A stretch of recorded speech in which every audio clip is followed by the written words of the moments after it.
Recognized Representative Ami Bera of California, who's the chair of the Subcommittee on Asia, the Pacific, Central Asia, and Nonproliferation for 5 minutes.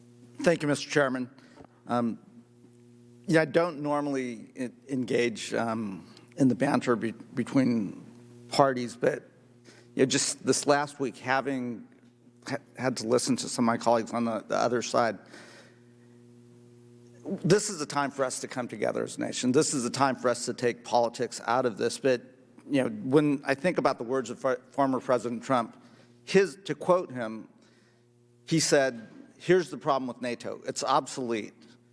To look at that disastrous 2018 meeting when he went to visit with our European allies, visit with NATO leadership, I'm going to quote Senator Bob Corker, at the time the chair of the Senate Foreign Relations Committee. To paraphrase, Trump was trying to tear down NATO and punch our friends in the nose. Let's not forget that Mr. Trump was impeached for the first time for withholding roughly $400 million of military aid to fight the war against the Kremlin-occupied rebels in Donbass. I agree. Under the Trump administration, we did send javelins and other things, but even his comments of this past week talking about how smart Putin is, how his strategy is wonderful and genius. I guess it takes a stable genius to understand the genius of Putin. I had to get that off my chest, and because it is astounding that we've forgotten that the comments of the former president probably empowered Mr. Putin to think that he could act audaciously. Let's move forward. I want to commend the Biden administration. Within 1 year's time, you restored our credibility within NATO. Within 1 year's time, the work that the administration has put in restoring and rehabilitating our partnership with our European allies. Had you not done that work, I don't think we would have had this unanimity. So I really want to applaud the work that everyone from state to DOD to the president has done. It's remarkable, and it allows us to have this unanimity that we have right now. A handful of us were in Kyiv, about a month ago. We had a chance to meet with President Zelensky, the Minister of Defense, the Foreign Minister, again, under the Chairman's leadership. We also had a chance to talk to the Ukrainian people.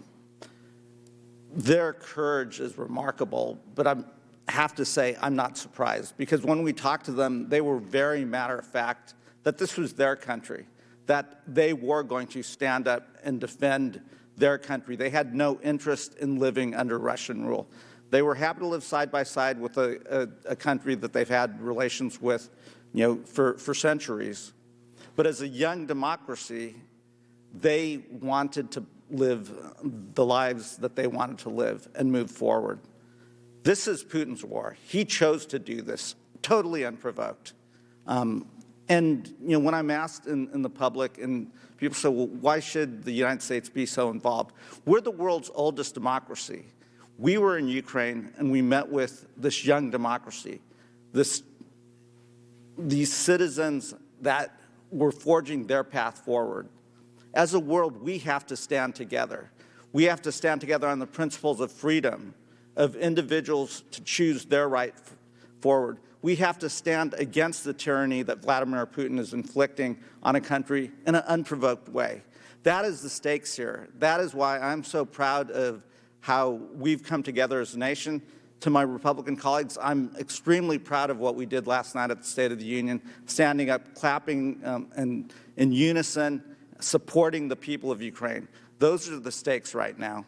We cannot let an autocrat like Vladimir Putin choose to just impose his will on a country totally unprovoked. Because if we let him get away with that, there are other autocrats around the world that are watching what is happening right now. This is what kind of a 21st century do we want to live in? And we've got to be united and look forward, take the politics out of this, be united as Democrats and Republicans, be united with our allies that share our values of freedom, of liberty, of the ability of people to choose their own path forward, and that's the stakes here. So again, I'm not going to ask any questions. I had to get that off my chest, but I am so proud of what we've done, what our allies have done, how we've stuck together, and to the people of Ukraine, we are with you on this. Thank you, and I'll yield back.